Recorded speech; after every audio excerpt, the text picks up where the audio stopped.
¿Están listos para descubrir la historia de la ciudad que prefirió la muerte antes que la rendición? Cuando en 133 a.C., los habitantes de Numancia, una pequeña ciudad íbera de apenas 4.000 habitantes en el corazón de España, resistieron durante 15 meses el asedio del ejército más poderoso del mundo, el Imperio Romano, con 60.000 soldados bajo el mando del general Escipión Emiliano, y cuando finalmente la ciudad estaba a punto de caer después de morir de hambre, en lugar de rendirse y convertirse en esclavos de Roma, los numantinos tomaron la... ¿Conocen realmente cómo esta pequeña ciudad ibérica humilló a Roma durante 20 años rechazando ejércitos tras ejércitos hasta que finalmente Roma envió a su mejor general con órdenes de destruir Numancia completamente? ¿Cómo los numantinos resistieron el hambre comiendo cuero hervido, hierba, y según algunos historiadores romanos incluso recurriendo al canibalismo antes que rendirse, y cómo su sacrificio final se convertiría en el símbolo eterno del honor español, la libertad sobre la esclavitud y la muerte antes que la deshonra? Si están listos para descubrir la verdad completa sobre Numancia, la ciudad que eligió el suicidio colectivo antes que Roma, den like a este video y suscríbanse al canal activando la campanita. Ahora sí, adentrémonos en la historia extraordinaria del mayor acto de resistencia de la historia antigua.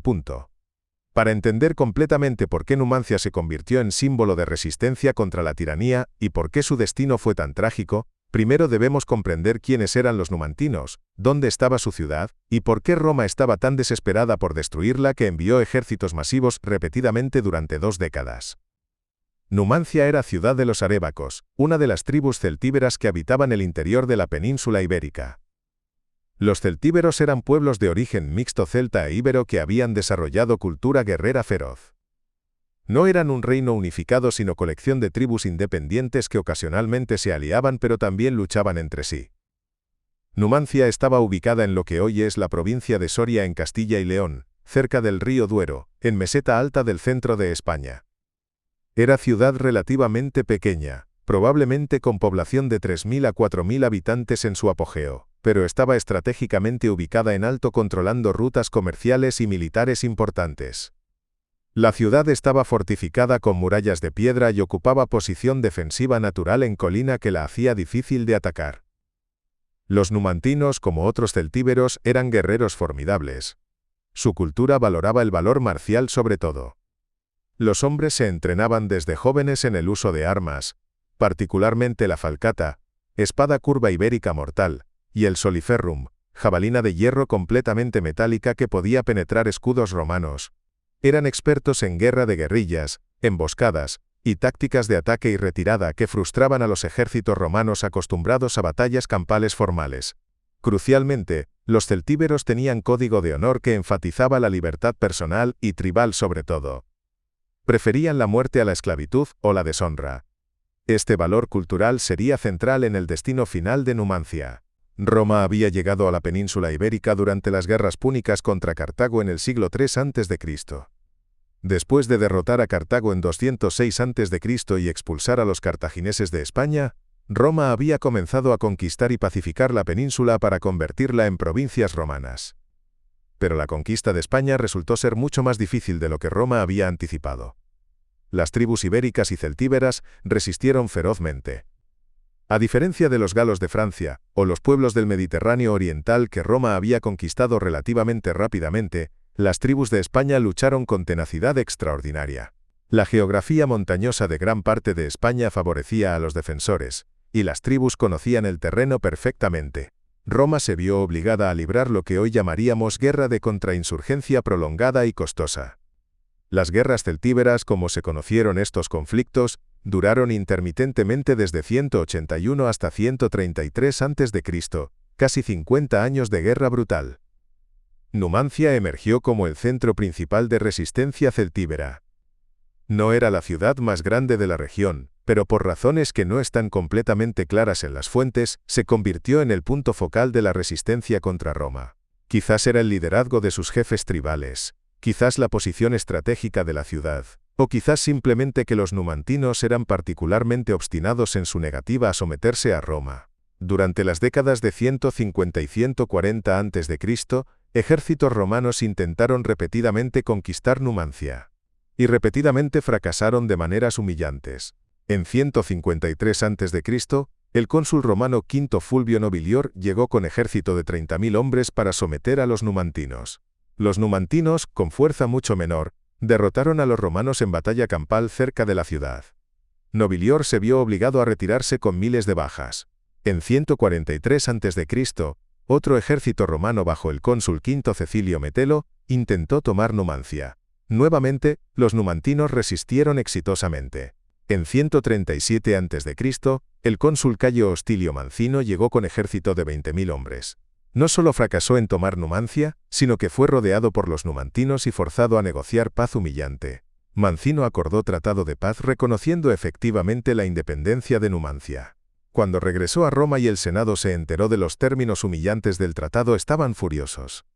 El Senado rechazó ratificar el tratado, y en acto extraordinario de castigo y vergüenza, entregaron a Mancino desnudo y encadenado a los numantinos para que hicieran con él lo que quisieran, repudiando así el tratado. Los numantinos, sorprendentemente, se negaron a aceptar a Mancino y lo enviaron de vuelta a Roma, probablemente considerando que su humillación ya era suficiente. Estas derrotas repetidas de ejércitos romanos por una pequeña ciudad ibérica eran intolerable humillación para Roma. Roma era la potencia militar dominante del Mediterráneo. Había derrotado a Cartago, había conquistado Grecia y Macedonia, había sometido a los galos. Pero una pequeña ciudad en España la estaba derrotando repetidamente. Esto dañaba el prestigio de Roma, y lo que era peor, inspiraba a otras tribus ibéricas a resistir también. Para el año 134 a.C., el Senado romano decidió que Numancia debía ser destruida completamente sin importar el costo. Y para esta misión crucial, eligieron al mejor general de Roma, Publio Cornelio Escipión Emiliano Africano. Escipión era nieto adoptivo de Escipión el Africano, el general que había derrotado a Aníbal en la batalla de Zama. El propio Escipión Emiliano ya tenía reputación militar brillante. Había sido el general que finalmente destruyó Cartago completamente en 146 a.C. en la Tercera Guerra Púnica, arrasando la ciudad hasta los cimientos después de asedio largo. Si alguien podía destruir Numancia, era Escipión.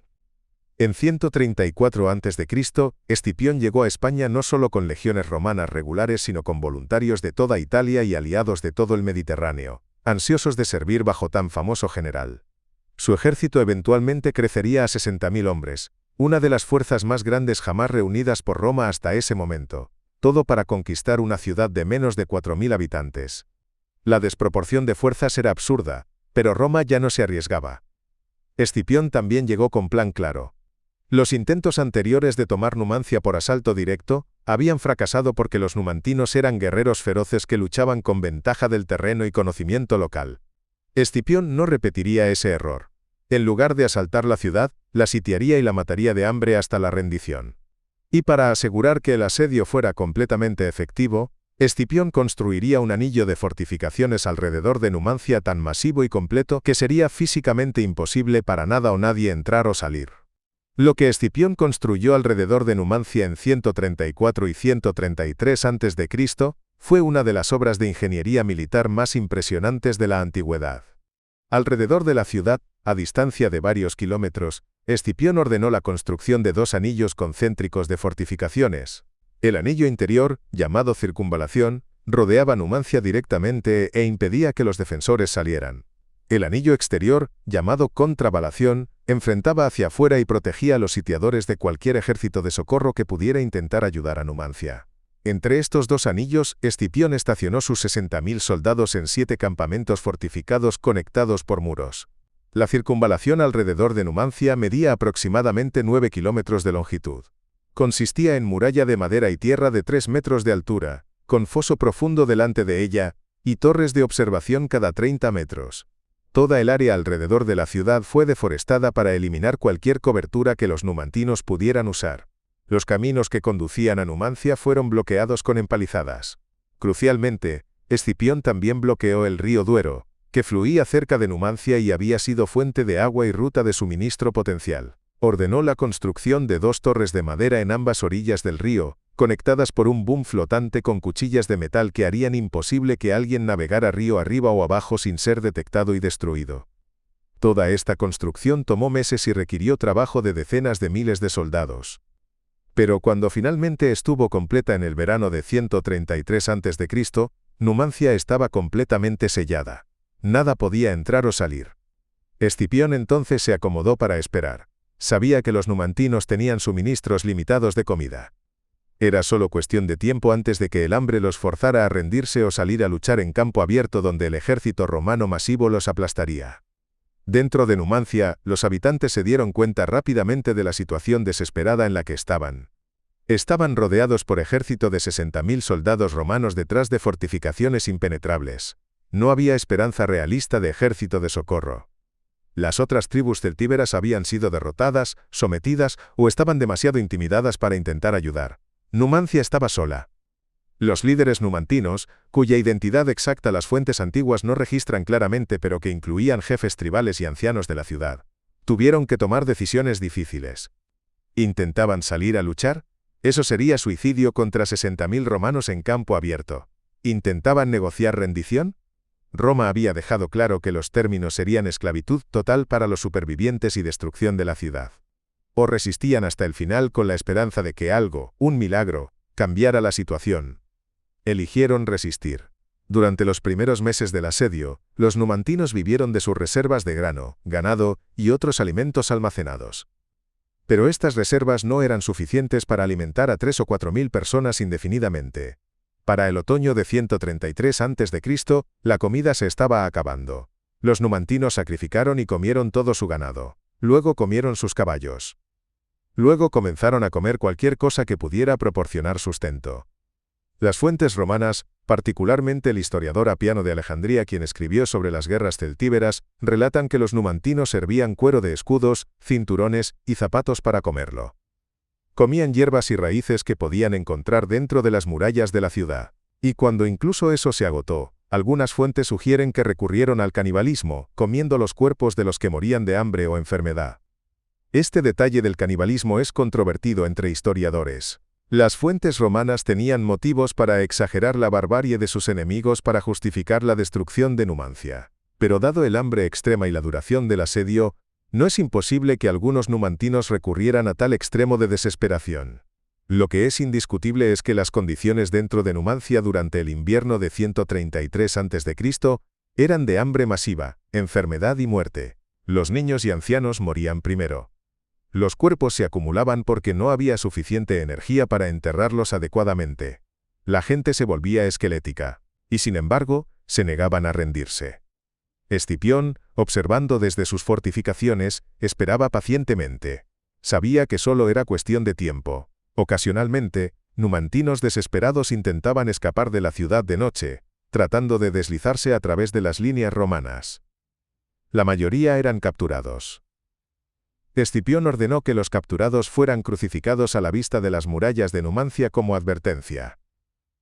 En un punto durante el asedio, según Apiano, un grupo de numantinos envió embajada a Escipión para negociar términos de rendición. Estaban dispuestos a rendirse si Escipión garantizaba que serían tratados con cierto grado de dignidad. Escipión respondió que los términos eran rendición incondicional, deditio, la palabra latina que significaba someterse completamente a la misericordia de Roma. Los numantinos debían entregar todas sus armas, salir de la ciudad, y someterse a lo que Roma decidiera hacer con ellos, que casi seguramente sería esclavitud para los supervivientes. Los embajadores numantinos regresaron a la ciudad, e informaron estos términos. Los numantinos los rechazaron. Preferían morir libres que vivir como esclavos. Para la primavera de 133 a.C., después de 15 meses de asedio, la situación dentro de Numancia había alcanzado el punto de colapso total. La población había sido diezmada por el hambre y la enfermedad. Los supervivientes eran esqueletos andantes, apenas capaces de mantenerse en pie. No quedaba comida. No quedaba esperanza. Los romanos podían simplemente esperar unos días o semanas más, y todos los numantinos estarían muertos de hambre de todos modos. Fue entonces cuando los líderes de Numancia tomaron su decisión final. No se rendirían a Roma. No se convertirían en esclavos. No darían a Roma la satisfacción de desfilarlos encadenados por las calles de Roma en triunfo. En su lugar, elegirían su propio destino. Morirían, pero morirían libres y por su propia mano. Lo que ocurrió exactamente en los últimos días de Numancia es difícil de reconstruir con certeza absoluta, porque las fuentes antiguas, escritas por romanos que no estaban presentes dentro de la ciudad durante los momentos finales, proporcionan relatos que pueden estar coloreados por propaganda. o simplemente por falta de información directa. Pero el consenso de las fuentes es que los numantinos decidieron suicidio colectivo. Según Apiano, la fuente más detallada, los numantinos primero mataron a aquellos que ya estaban demasiado débiles para sobrevivir de todos modos, los enfermos y los moribundos, para ahorrarles más sufrimiento. Luego, las familias se reunieron. Padres mataron a sus hijos, rápida y misericordiosamente en la medida de lo posible, para evitar que cayeran en manos de los romanos como esclavos. Esposos mataron a sus esposas por la misma razón. Luego los hombres se mataron entre sí o se suicidaron. Algunos se apuñalaron con espadas. Otros se ahorcaron. Algunos prendieron fuego a sus casas, y murieron en las llamas. La ciudad entera fue incendiada intencionalmente por los propios numantinos. Querían que no quedara nada para que Roma tomara. El relato de Apiano incluye detalles particularmente desgarradores. Dice que algunos numantinos en sus momentos finales maldijeron a los romanos, y juraron que sus espíritus continuarían luchando. Otros simplemente se sentaron en silencio y esperaron la muerte. Había, dice Apiano, una especie de dignidad sombría y terrible en cómo los numantinos enfrentaron su fin autoimpuesto. Preferían esto, la muerte por su propia mano con su libertad intacta, a cualquier vida bajo dominio romano. Cuando los romanos finalmente entraron en Numancia después de que las llamas disminuyeran y quedó claro que no había más resistencia, encontraron una ciudad de pesadilla. Edificios quemados, cadáveres por todas partes en diversas etapas de descomposición y consumo por el fuego, las calles desiertas excepto por los muertos. Apiano relata que Escipión encontró solo unos pocos supervivientes, tal vez 50 personas que no habían tenido el coraje de matarse o que se habían escondido con la esperanza de sobrevivir. Estos supervivientes fueron tomados como esclavos. Escipión ordenó que Numancia fuera completamente destruida. Las murallas fueron derribadas. Los edificios que quedaban en pie fueron quemados. La ciudad fue arrasada, hasta tal punto que hoy los arqueólogos tienen dificultades para reconstruir exactamente cómo era el diseño de la ciudad. Escipión distribuyó el territorio de Numancia entre tribus vecinas que habían sido aliadas de Roma. Numancia dejó de existir. Escipión regresó a Roma en triunfo. Había completado su misión. Numancia, la ciudad que había humillado a Roma durante 2 décadas, estaba destruida. Recibió el apodo honorífico Numantinus, además de su apodo anterior Africanus, conmemorando sus 2 grandes destrucciones de ciudades rebeldes. Roma había ganado. Pero ¿había ganado realmente? La destrucción de Numancia debería haber sido simplemente otra nota al pie en la larga historia de las conquistas romanas. Roma había destruido docenas de ciudades rebeldes. Pero Numancia fue diferente. La historia de su resistencia y su fin trágico se extendió por todo el mundo antiguo. No solo los españoles recordaban Numancia. Los romanos mismos no podían olvidarla. Había algo perturbador en una victoria, donde el enemigo prefería la muerte total a la rendición. Los escritores romanos volvían repetidamente a Numancia en sus obras. Apiano dedicó secciones extensas de su historia a las guerras celtíberas y particularmente al asedio final de Numancia. Floro, otro historiador romano, escribió sobre Numancia con una mezcla de admiración y horror. Incluso en Roma, había quienes admiraban el valor de los numantinos, incluso mientras celebraban la victoria de Escipión. Numancia se convirtió en símbolo de resistencia valiente contra fuerzas abrumadoras, de preferir libertad y muerte a esclavitud y deshonra. A lo largo de los siglos, Numancia ha sido recordada y reimaginada repetidamente en la cultura española. Durante el siglo de oro español en los siglos XVI y XVII, Numancia fue celebrada como ejemplo del espíritu indomable español. Miguel de Cervantes, el autor de Don Quijote, escribió una obra de teatro llamada La Numancia, o El cerco de Numancia, en 1585. En esta obra, Cervantes dramatizó el asedio final y el suicidio colectivo de los numantinos, presentándolos como héroes trágicos que eligieron honor y libertad sobre vida y esclavitud. La obra de Cervantes estableció Numancia firmemente en la imaginación cultural española como símbolo de resistencia nacional. Durante la Guerra de Independencia Española contra Napoleón en 1808 a 1814, Numancia fue invocada repetidamente como inspiración. Ciudades españolas sitiadas por los franceses como Zaragoza, que ya hemos contado en otro video, se comparaban a sí mismas con Numancia, jurando resistir hasta la muerte antes que rendirse. El poeta español Manuel José Quintana escribió poemas comparando la resistencia española contra Napoleón con Numancia contra Roma. En tiempos modernos, Numancia continúa siendo símbolo poderoso. Durante la Guerra Civil Española en 1936 a 1939, ambos bandos invocaron Numancia, cada uno afirmando ser los verdaderos herederos del espíritu numantino de resistencia y sacrificio. Después de la guerra, el régimen franquista adoptó Numancia como símbolo del carácter nacional español. Hoy, Numancia es menos politizada, pero sigue siendo reconocida como momento definitorio en la historia de España, un ejemplo extremo de resistencia contra la tiranía. Las ruinas de Numancia, ubicadas en Garray cerca de Soria, han sido excavadas extensivamente por arqueólogos desde finales del siglo XIX. Estas excavaciones han confirmado muchos detalles del asedio descrito en las fuentes antiguas. Los arqueólogos han encontrado los restos de las murallas de la ciudad, evidencia de destrucción por fuego consistente con el incendio final, y objetos que sugieren las condiciones de hambre extrema. Han encontrado también restos de las fortificaciones de asedio romanas de Escipión, confirmando la escala masiva del anillo de asedio. Hoy, el sitio de Numancia es museo y monumento, lugar de peregrinación para aquellos interesados en historia española y en historias de resistencia y sacrificio. La historia de Numancia plantea preguntas morales profundas que resuenan a través de los siglos. ¿Fue el suicidio colectivo de los numantinos acto heroico de resistencia o tragedia terrible? ¿Tenían justificación en elegir muerte para sí mismos y para sus hijos en lugar de rendición? En su propio contexto cultural, la respuesta habría sido clara. Para los celtíberos la libertad y el honor eran valores supremos. La esclavitud era destino peor que la muerte. Vivir como esclavo de Roma, despojado de autonomía, libertad y dignidad, habría sido considerado vida no digna de vivirse. Desde esta perspectiva, eligieron lo que veían como el mal menor. Pero desde nuestra perspectiva moderna, donde valoramos la vida humana sobre todo, la idea de suicidio colectivo, particularmente que incluya matar a niños, es profundamente perturbadora. ¿Tenían derecho los padres numantinos a tomar decisiones de vida o muerte por sus hijos? ¿Había realmente no otra opción? Algunos historiadores modernos han sugerido que los numantinos podrían haber negociado mejores términos si hubieran estado dispuestos a comprometer. Otros señalan que Roma era conocida por crueldad con enemigos rebeldes, y que la esclavitud en el mundo antiguo era institución brutal donde los esclavos tenían casi ningún derecho y podían ser maltratados, separados de familias, trabajados hasta la muerte. Desde esta perspectiva, los temores de los numantinos sobre su destino bajo dominio romano estaban bien fundados.